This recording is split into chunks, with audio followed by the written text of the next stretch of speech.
नमस्कार. आज राष्ट्रीय विज्ञान दिवस. सर्वप्रथम या दिवसाचा इतिहास पाहूया. थोर शास्त्रज्ञ डॉक्टर वसंतराव गोवारीकर हे भारत सरकारच्या विज्ञान आणि तंत्रज्ञान खात्याचे सचिव होते. देशात विज्ञानाचं वातावरण तयार होण्यासाठी त्यांनी अनेक योजना सुरू केल्या. 1987 साली त्यांनी असाच एक उपक्रम सुचवला. देशभर राष्ट्रीय विज्ञान दिवस साजरा व्हावा. हा दिवस कोणाच्या स्मरणार्थ असावा? त्यांच्या समोर नाव आलं भारताला नोबेल पुरस्कार मिळवून देणारे महान शास्त्रज्ञ डॉक्टर सी.व्ही. रामन. त्याने असं ठरवलं की विज्ञान दिवस रामन यांचा जन्मदिवस किंवा स्मृती दिन नसावा.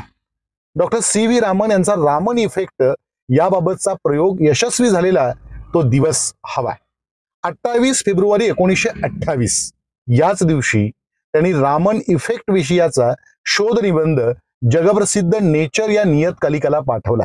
पुढे 1930 ला याच शोधाबद्दल रामन यांना नोबेल पुरस्कार मिळाला. त्या दिवसाची आठवण चिरंतन राहावी यासाठी 28 फेब्रुवारी हा दिवस राष्ट्रीय विज्ञान दिवस म्हणून साजरा केला जातो. आज आपलं संपूर्ण आयुष्य विज्ञानानं व्यापलं आहे.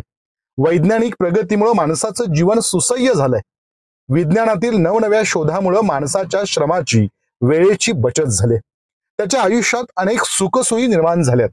अशक्य वाटणाऱ्या गोष्टी शक्य झालेत. माणूस पक्षासारखा आकाशात उडायला लागला. समुद्राच्या तळाशी पोहोचला. चित्त्यापेक्षाही वेगवान गतीनं तो एका ठिकाणाहून दुसऱ्या ठिकाणी पोहोचू लागला. माणसाच्या आयुष्याला गती आली. विज्ञानाच्या या सुखसोयी वापरताना आपली विचारसरणी सुद्धा विज्ञानवादी बनायला हवी. आम्ही विज्ञानाची सृष्टी घेतली, पण दुर्दैवानं विज्ञानाची दृष्टी घेतलेली नाही. आपला दृष्टिकोन विज्ञानवादी बनावा. कोणतीही गोष्ट आपण चिकित्सकपणे पाहावी. आपल्या मनात नेहमी जिज्ञासा असावी. या सर्वांचा फायदा मानव कल्याणासाठी व्हावा हाच विज्ञान दिनाचा हेतू आहे. ज्यांच्या कार्याचे स्मरण म्हणून आपण विज्ञान दिवस साजरा करतो ते सी.व्ही. रामन यांचं चरित्र डोळसपणे अभ्यासलं तर आपण नक्कीच विज्ञानवादी बनू.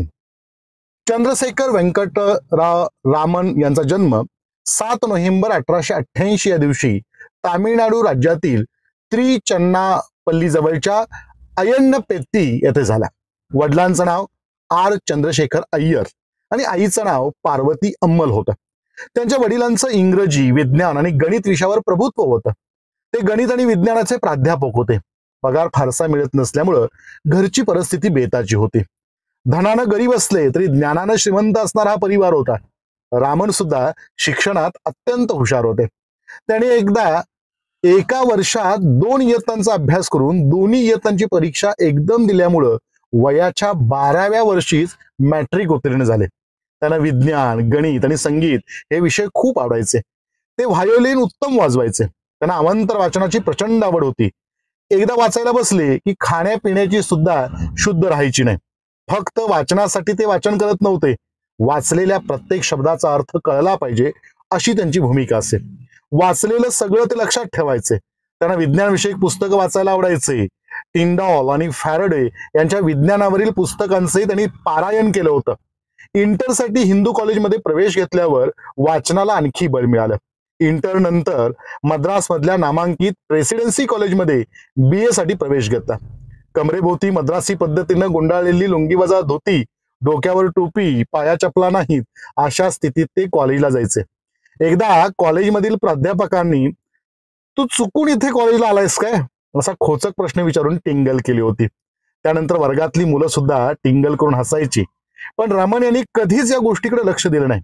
आपण कॉलेजमध्ये शिकायला आलो आहोत तर शिकण्याचेच काम करायचे असे म्हणून त्याने अभ्यासावर लक्ष केंद्रित केले. कॉलेजमध्ये प्राचीन काव्य या विषयावर आधारित निबंध स्पर्धा झाली. रामायण आणि महाभारत या काव्यावर त्यांनी लिहिलेल्या निबंधाला पहिला क्रमांक मिळवला. त्यामुळे त्यांचं नाव सर्व कॉलेजवर झालं आणि टिंगल करणारी मुलं त्यांच्याशी मैत्री करण्याचा प्रयत्न करू लागली. आपली कृती, आपलं ज्ञान, आपली अभिव्यक्ती हीच टीकेवर उत्तर असते हे त्यांनी दाखवून दिलं.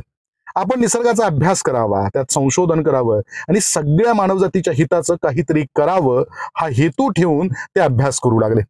विज्ञानावरील मिळेल ती पुस्तकं ते वाचायचे. प्रकाश आणि ध्वनी याबाबत त्यांचं संशोधन सुरू झालं. प्रकाश संशोधनावरचा शोधनिबंध फिलॉसॉफिकल मॅगझिन या इंग्रजी नियतकालिकाला पाठवला. तो निबंध प्रसिद्ध झाला. ते MA झाल्यानंतर पुढील शिक्षणासाठी त्यांनी इंग्लंडला जावं अशी सर्वांची इच्छा होती, पण अंगकाठी मजबूत नसल्यामुळं त्या प्रकृतीच्या कारणावरून अनफिट ठरवण्यात आलं. त्यानंतर भारत सरकारच्या सेवेतील उच्च अधिकार पदासाठी घेतली जाणारी IAAS Indian audit and accountant service ही परीक्षा पास होऊन ते कलकत्त्याच्या अर्थ खात्यात असिस्टंट अकाउंट जनरल या पदावर नियुक्त झाले. त्यांनी 8 वर्ष अर्थ खात्यातील नोकरी केली, पण त्यांचा संपूर्ण जीव विज्ञानात होता. कलकत्त्यात Indian association for cultivation of science ही संस्था होती. या संस्थेत प्रयोगाचं साहित्य होतं, पण कोणीच तिथं फिरकत नसल्यामुळं ते धूळ खात पडलं होतं. रामन यांनी मोकळ्या वेळी तिथं जाण्याचं ठरवलं. ते त्या संस्थेत गेले आणि चैतन्य आलं. रामन यांचा दिनक्रम अत्यंत व्यस्त होता. पहाटे 5:30 ला उठून प्रयोगशाळेत पोहोचायचं, 9:30 पर्यंत तिथं काम करून ऑफिसला जायचं, 10 ते 6 ऑफिस केलं की पुन्हा सायंकाळी प्रयोगशाळेत येऊन रात्री उशिरापर्यंत प्रयोग करत बसायचे. घरी जाण्या येण्यात वेळ जातो म्हणून प्रयोगशाळेजवळच घर भाड्यानं घेतलं. विज्ञानावर त्यांचे किती विलक्षण प्रेम होते याची ही साक्ष म्हणावी लागेल. एकदा त्यांची भेट कोलकाता विद्यापीठाचे कुलगुरू असणाऱ्या आशुतोष मुखर्जी यांच्याशी झाली. रामन यांची वैज्ञानिक संशोधनातील तीव्र ओढ पाहून विद्यापीठात भौतिकशास्त्र विषयाचे प्राध्यापक बनण्याची विनंती केली. रामन यांनी आपल्या भरगच्च पगाराची नोकरी सोडली आणि प्राध्यापक म्हणून रुजू झाले. त्यांच्यामुळे विद्यापीठाच्या भौतिकशास्त्र विभागात जिवंतपणा आला. भारतातून संशोधक वृत्तीचे अनेक विद्यार्थी कोलकाता विद्यापीठामध्ये येऊ लागले. कोलकाता विद्यापीठानं त्यांना डॉक्टरेट पदवी दिली. 1921 साली इंग्लंडमध्ये ऑक्सफर्ड येथे निवडक शास्त्रज्ञांची परिषद होणार होती. त्याला भारतीय प्रतिनिधी म्हणून रामन यांना पाठवण्यात आलं. तर समुद्रमार्गे होणाऱ्या प्रवासात इतर प्रवासी नाचणे, गाणे, खेळणे यात गुंतले होते आणि रामन आकाशाचं आणि समुद्राचं दर्शन करण्यात. आकाश निळं आहे, समुद्राचं पानही निळं दिसतं, पण दोघांच्या रंगात फरक कसा, हा प्रश्न त्यांना सतावत होता. समुद्राच्या पाण्याचा निळसर रंग आकाशातल्या निळ्या रंगाचं प्रतिबिंब असतं, हे रॅलेचं मत रामन यांना पटेना. परिषदेवरून आल्यानंतर त्यांनी याबाबत संशोधन केलं आणि रेणूंमुळे होणारं प्रकाशाचं परावर्तन हा सिद्धांत मांडला. त्यांचे अविरत संशोधन सुरूच होतं. प्रकाश लहरींच्या लांबीबद्दल गाजलेलं संशोधन रामन इफेक्ट आकारास आलं. 28 फेब्रुवारी 1928 यावरचा निबंध नेचर या नियतकालिकानं प्रसिद्ध केला आणि जगभर त्यांच्या कार्याचं कौतुक झालं.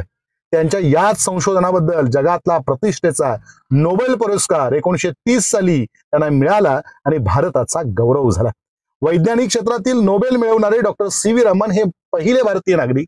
त्यांच्या या संशोधनाचा माणसांच्या दैनंदिन जीवनातही उपयोग झाला. त्यानंतर संशोधन क्षेत्रातील त्यांचं कार्य विस्तारत गेलं. क्वांटम मेकॅनिक्स, किरणोत्सर्गता, स्फटिकांचं रसायनशास्त्र, खनिज द्रव्यांचं शास्त्र, प्राणीशास्त्र, श्रवणशास्त्र अशा विविध विषयांवर त्यांनी संशोधन केलं. त्यांनी 450 शोधनिबंध लिहिले. जगभरात त्यांच्या कार्याचा गौरव होऊ लागला.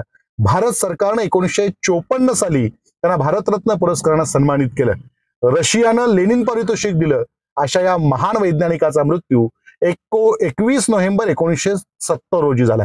आज विज्ञान दिनाच्या निमित्तानं डॉक्टर CV रमन यांचं चरित्र उलगडण्याचा प्रयत्न केला. आपण त्याच्या चरित्रामधून त्यांची विज्ञानाची आस, संशोधनाचा ध्यास, अखंड परिश्रम करण्याची तयारी, देशप्रेम, साधेपणा हे गुण आपल्यामध्येही यावेत असा प्रयत्न करूया. दैनंदिन जीवनामध्ये विज्ञानवादी बनूया एवढीच अपेक्षा व्यक्त करतो आणि या ठिकाणी मी माझ्या वाणीला विराम देतो. धन्यवाद. जय हिंद, जय महाराष्ट्र.